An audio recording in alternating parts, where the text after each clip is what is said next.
test 1 2. Mic test 1 2 3 5 6 10 9 8 7 6 5 4 3 2 1.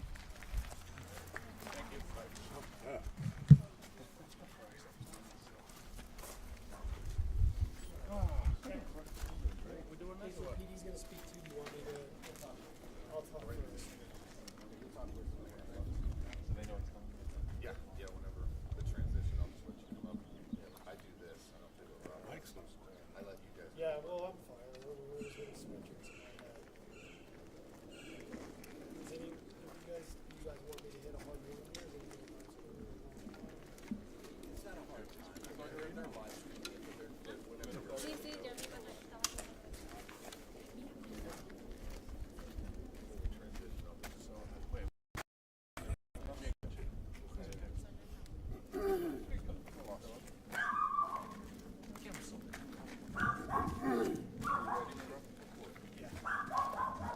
Channel 15, would you like me to move your mic, or are you guys okay with the way it is?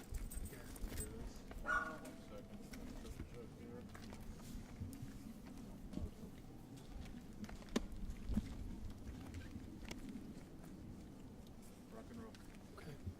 Good afternoon, everybody. My name is Rob McDade. I'm a captain with the Phoenix Fire Department and a public information officer. I'm not catching you at all. Okay.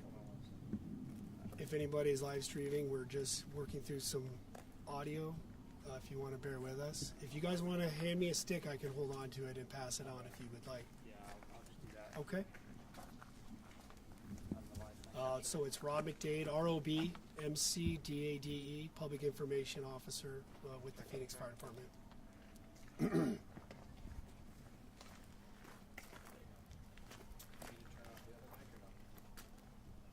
think it's getting anything. Okay. Give us a check one. Sure, check 1 2. Very good.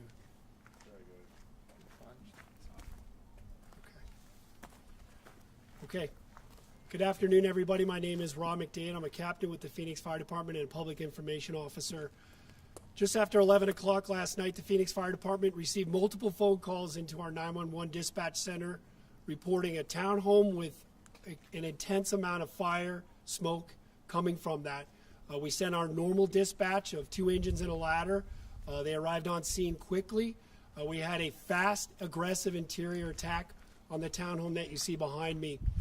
During that search, while we were knocking down the fire, we did find at first an adult male in his 40s, we believe. We brought him quickly out of the fire and initiated advanced life support right out in front on there. Remembering that our firefighters are also paramedics at the time, so it was instant care on him. Firefighters continued that search throughout the townhome. As we were doing that quick search, knocking down the fire, we started to find multiple children throughout this premises. Some of them were in their bedrooms. One might have 2 of them in there. We started bringing them out of the fire at the same time as well. Again, initiated quick, immediate life-saving performance on them. Unfortunately, all 4 were respiratory arrest. They were quickly transported to the hospital while we were still knocking down the fire. These are tightly gathered together, so we had to make sure we extricated those individuals out of that fire, but at the same time, we did not want this fire to spread. Again, a large amount of smoke and fire inside of there. We did pronounce the adult male deceased at the scene after we went through all of our rounds of drugs that we would give him, life-saving cardiac drugs, and then we transported the 4. Again, we grieve with our community today that we've lost members of our community. I will let Phoenix PD speak directly as to the ages and who is pronounced deceased at this time. But I can tell you that our firefighters did everything they could. They made a valiant effort going in there with a tremendous amount of heat and fire to do a quick search. We always enter these residences, especially in the middle of the night, expecting to find victims in there. That's what we trained to do. We did find them. We did extricate them out. And again, unfortunately, the adult male was beyond resuscitative efforts, and then the 4 were transported at this time. Before I turn it over to PD, if anybody has any questions directly related to the fire. How difficult is it for firefighters responding to a call like that, pulling out children, trying to revive them? How tough is that emotionally for them and being in a situation like that? So the question was the difficulty of extracting, especially young children, and the emotional toll. Listen, our firefighters are fathers or mothers.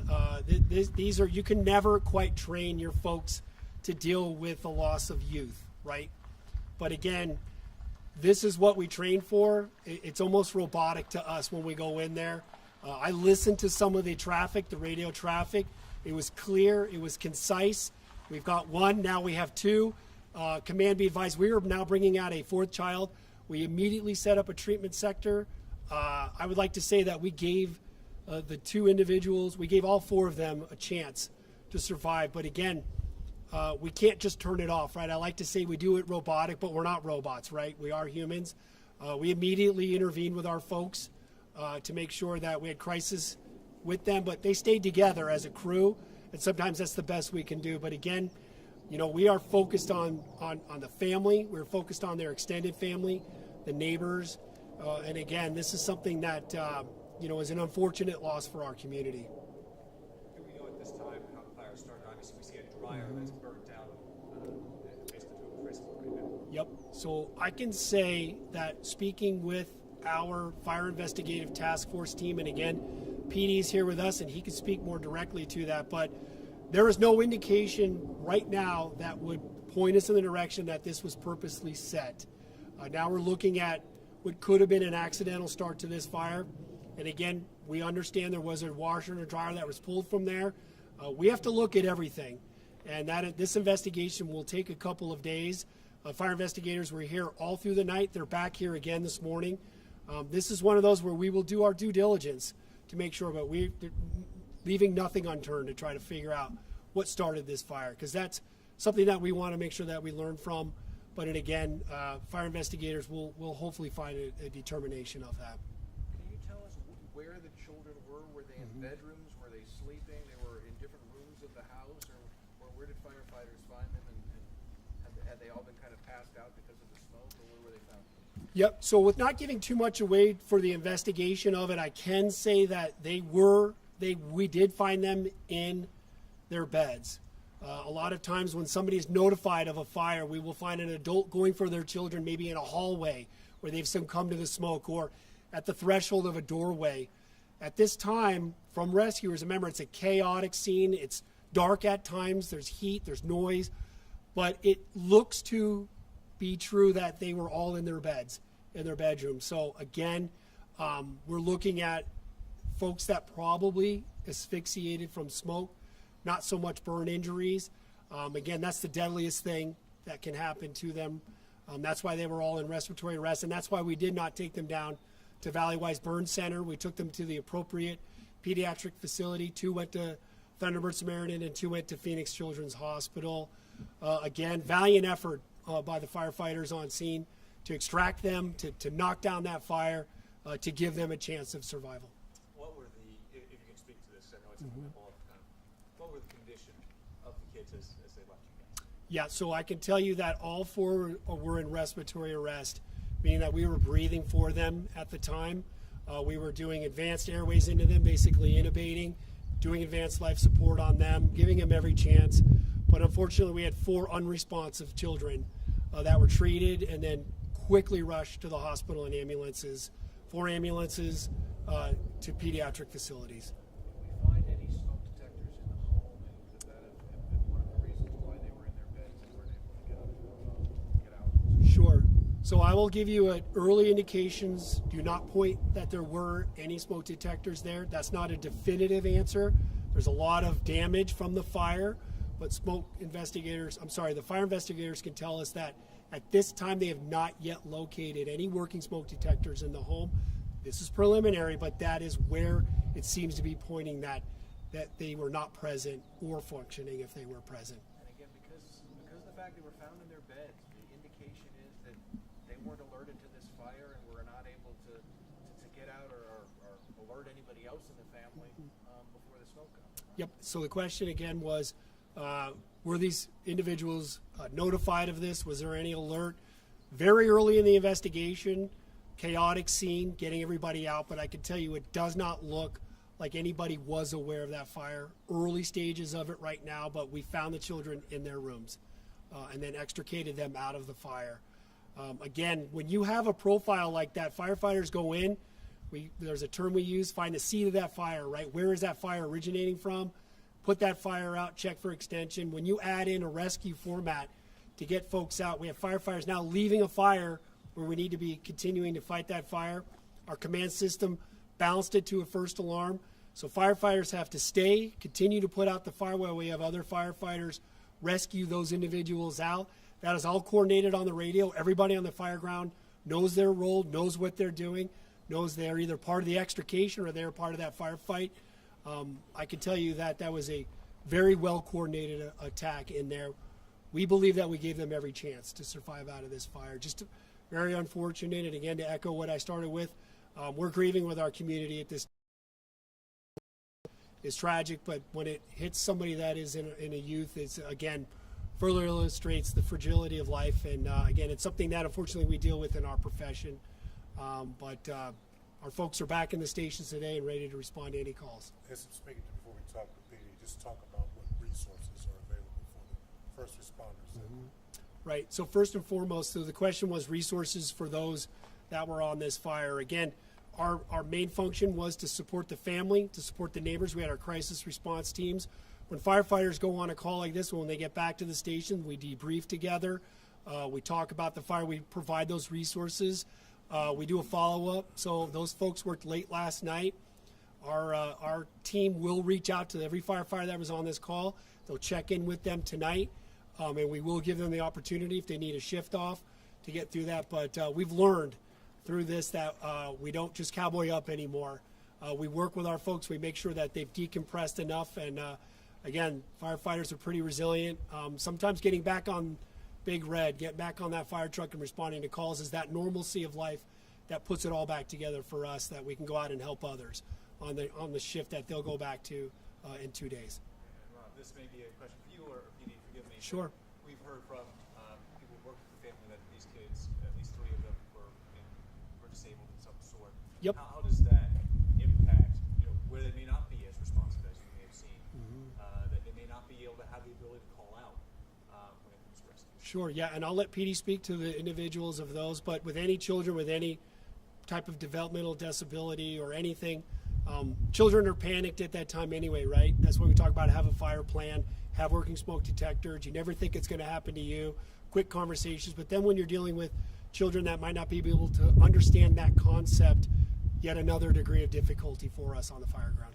And again, from your perspective, this is just heartbreaking. Yeah, it is. It's heartbreaking. We go to work every day because we want to save people. Firefighters, we don't like an outcome that isn't as positive outcome. But again, there's no training for when we deal with children and children that are, you don't. There's no training for when you have to work a 5-year-old child that's in respiratory arrest and quickly get them to firefighters pulling off their fire gear. You're wearing your turnouts in the back of the ambulance. We multitask on the fire ground. Again, just an outstanding effort from everybody on the fire ground. I'll turn it over to Phoenix PD now. Hi, I'm Sergeant Rob Scheer, R-O-B-S-C-H-E-R-E-R. I'm a sergeant with the Phoenix Police Department's Public Affairs Bureau. First, I'd just like to echo what Rob kind of said. From the Phoenix Police Department, condolences to the family of the patients from this incident. Just to update you on the patients, just to get that element done, we do have 5 victims involved in this incident. As Rob said, an adult male was pulled out and was pronounced deceased on scene. 4 children, younger children, I can give you ages from approximately 5 to 12. All 4 children were transported to local hospitals. 2 of those children were pronounced deceased at the local hospital, and 2 children are still currently being treated at a local hospital in critical condition. Along with the condolences to those families, on behalf of the Phoenix Police Department, we'd like to send thoughts and prayers out to those 2 kids fighting for their life. Also, from my perspective, and I guess my perspective alone, I'd like to commend those firefighters that responded to this.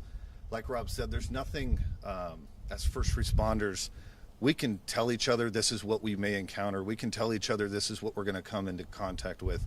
But we're all human beings, and to see it in front of us, we do get robotic in those scenarios, and we do see I don't want to say we see things that would expose us to this routinely, but it doesn't become easier. It sometimes becomes harder. And as a department, as the fire department has and as the police department has, we've learned from these scenarios, and the element of cowboying up just doesn't work and hurts everybody involved. So I would like to commend the work done by the Phoenix Fire Department and the firefighters that entered this house and rescued those children. Give you a little background on the investigation. This investigation specifically at this point will be conducted by the Phoenix Fire Investigations Task Force. This task force is, again, it is another great example of our partnership with the Phoenix Fire Department, but it includes the fire department and the Phoenix Police Department. The point of this task force specifically is to respond to any kind of fire that could be suspicious in nature, or in this case, that involves a death.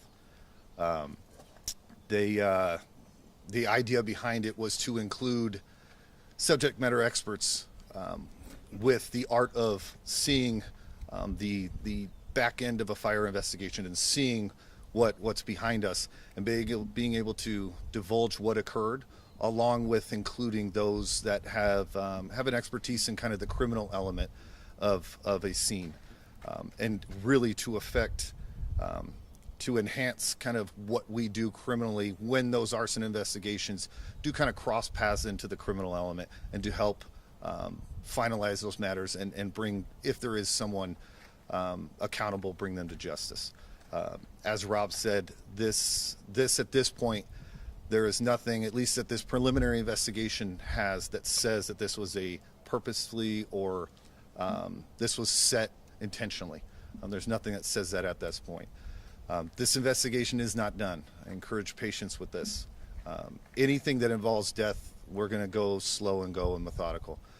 Specifically, that involves multiple deaths, and in this case, involves the death of a child, we're going to go probably even slower.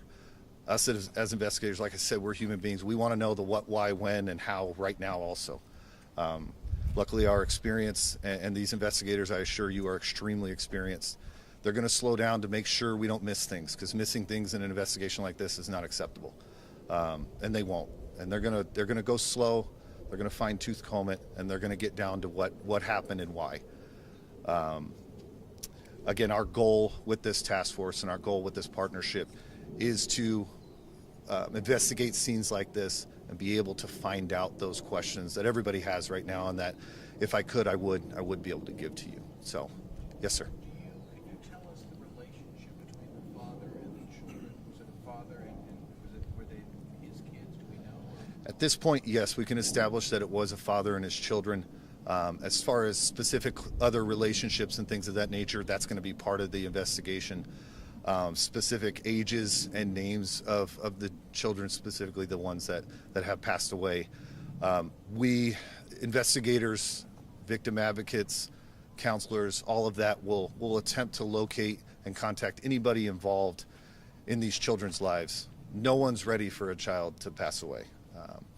Those children have contact with many people, whether it be at school, teachers, classmates, former classmates, friends, and we're going to ensure that those outlets and things to help them go through this process are there before we give information on those specific parties. So, Is there a rough timeline on how long an investigation like this normally takes? I would like to tell you a rough timeline. At this point, I would like to say it would probably happen a little bit faster, because we don't preliminarily believe that this was an intentionally set fire. With that kind of knowledge, it'll move, and theoretically it could move a little bit faster than if it was kind of a suspicious related kind of fire and might have been purposely set. So those tend to really slow down, because then it's an element of we have a whole nother party that potentially did cause this. At this point, I would like to say it may go a little faster, hopefully. Can you, Yes, sir. I know you listed earlier about Yes. the number of deceased. Can you just go over that again? Yes. Right now we do have one adult male that was pronounced deceased on scene. Again, 4 children were transported to local hospitals. 2 of those children have been pronounced deceased at a local hospital. 2 of those children are still fighting for their lives and considered in critical condition. Can you say anything more about their condition? Do they have a pulse? Are they still in respiratory At this point, I couldn't say what they are. I know obviously medical professionals are going to do what they do, just as the fire department did, to give them every chance to survive. I don't have a specific update to what they're dealing with right now.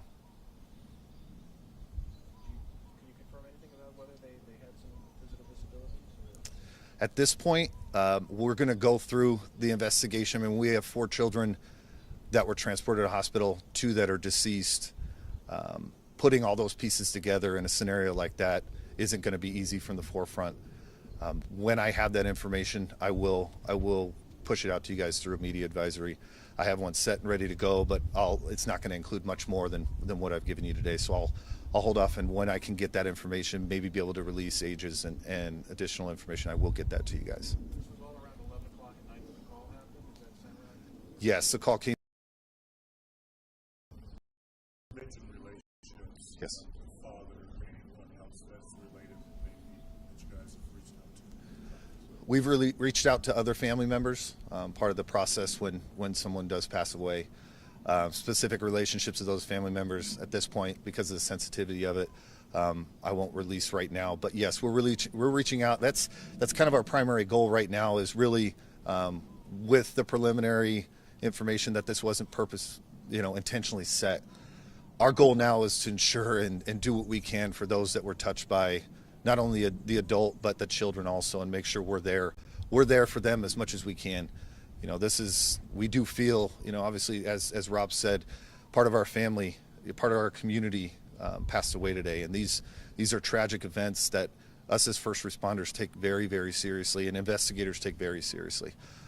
So yeah, that's our primary goal, is to try to find those that were touched by these kids, and the adult male involved, and really reach out and be there for them. Anything else? Okay. Thank you. Thank you. So Rob, you said that kids were found in bed. Do we know where the father was found? He was in bed too. So he was in bed. Kids were all in bed.